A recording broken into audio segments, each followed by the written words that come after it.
What's up guys? Welcome back to my channel. I have done a video exactly like this about 3 years ago and I haven't watched it since, but I'm really interested to compare that video with today's video and see kind of how they differ and what maybe has changed. I feel like not a lot has changed. I feel like my outlooks on fat loss has been pretty much the same for 3 years now. Yeah, I thought this would be a fun video. It helped a lot of people back then. I'm pretty sure it blew up on YouTube. I've been getting a lot of questions regarding diet and dieting for fat loss and exercise and food for fat loss, and I feel like there's so many just misconceptions out there in the industry. So hopefully this will help you guys out and help you maybe stop doing some things that you might be doing that just aren't helpful. So without further ado, let's dive into this video. If you guys are new to my channel, please be sure to subscribe and give this video a thumbs up if you like it. I am also on Instagram, so if you don't already follow me there, definitely be sure to follow me there. I post workout videos and fashion content and cute puppy video picture things, and yeah, so follow me there as well. So number one for what not to do if you're trying to drop fat is only cardio. If you are someone who is killing yourself on cardio machines for an hour or two, stop, just stop, because it is not the most effective way to drop fat. I'm telling you now, weightlifting and resistance training in general is much, much more effective. When you're on a cardio machine for, let's say, 60 minutes, yeah, you probably burn like a lot of calories, 500, whatever, let's say. Then you step off the cardio machine, you are done burning calories. You're sweaty, you feel accomplished, that's great. When we weight train, are breaking down muscle, so then when you eat and everything, our bodies are rebuilding that muscle and using our food to build more muscle in the areas that you worked. So I suggest focus on weight training, depending on how many days a week you go. Break it up by either muscle group or upper lower body, and then focus first on your lift and weights, and then cardio at the end. I always want to use most of my energy on weight training because obviously you need proper form and you can injure yourself if something's not done correctly. And then on the cardio machine, same thing, but not quite as important to have like proper form. If you are someone who is not sure what to do for resistance or weight training in general, I do have an app. It's called CCFIT, and this is a shameless plug because it actually is, this is exactly why I made this app, to make women feel comfortable in the gym so they know what they're doing and they're not questioning themselves. It gives you a workout for every day, guides you, so many guides you can follow. Every exercise has a description, tells you what muscles you're working. It breaks down the form, how to perform it, and how many reps, sets, suggested weight. If you are someone who is intimidated to make that transition from just cardio to weights, highly recommend. I wish I had it when I was making that transition as well. Number two is workout every day. When we are weightlifting, we are literally breaking down the muscle fibers.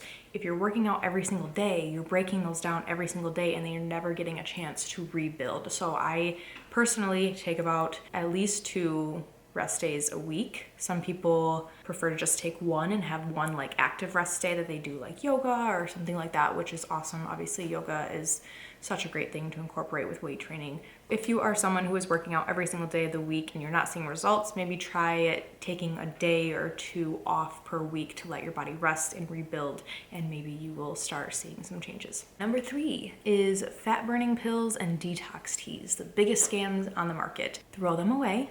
Save your money. You don't need fat burning pills to lose weight. Stop trying to find shortcuts. Try to make the transition to a healthier lifestyle. Make small changes along the way. I'll mention it later, but patience is very important for a fitness journey. Number 4 is cleansing. So while juice cleanses, I personally parasite cleanse. I'll leave a link for that video down below. While they are good for our health and our gut to kind of like flush everything out every once in a while, they are not for weight loss purposes. I don't recommend it. Honestly, maybe like a day of cleansing. I don't know, talk to your registered nutritionist or something like that. But if you're doing it for weight loss purposes, I suggest seeking another route. Number 5 is checking the scale.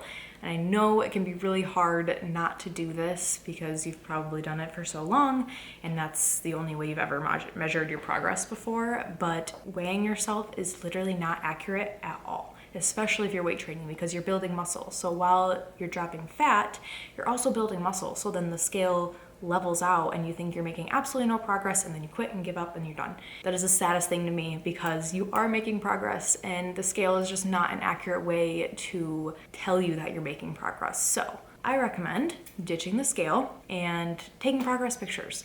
There are changes, and sometimes it's hard for us to see them unless we put like photos side by side. Again, don't take photos every single day because you're not going to see changes like that. But maybe like every month or so, that's a good amount of time between to see small changes. Number 6 is dieting for way too long. So many people, I feel like, are just always hung up on dropping fat that they just eat so little, and they never want to eat more because they're always trying to drop fat. But eating in a deficit for too long is so bad for you, you guys. We need food to literally function. Like, our organs need food and nutrients to function, and if you are eating too little for too long, sometimes our bodies will go into a state of like starvation mode, and they will hold on to the food that you are eating and store it as fat because they're afraid that you're going to starve them again. This has happened to me personally. I was dieting for way too long. My body was like, please, like, food. I need food. And I finally figured it out and started eating more, and the fat like fell off. This is why when I cut, I am in a deficit, but I'm never in a deficit for more than maybe like 5 or 6 months. And even in between there, I'll eat maintenance. The rest of the year, I am either eating at my maintenance level and like cutting back on cardio, or I'm bulking and I'm eating at a surplus. So I give my body that break and I give it the food that it needs to heal and function and grow. And that's really the goal when I'm bulking and eating in a surplus, is to gain muscle. Eating more can literally speed up your metabolism and help you drop fat. I know it sounds crazy and it's hard probably mentally when you've been eating so little for so long, but it absolutely could be. So if you are someone who has been in a deficit or dieting forever and just eating like bird food, try and slowly increase your calories and give your body a break, and it will definitely, I think, help you see the results that you're looking for.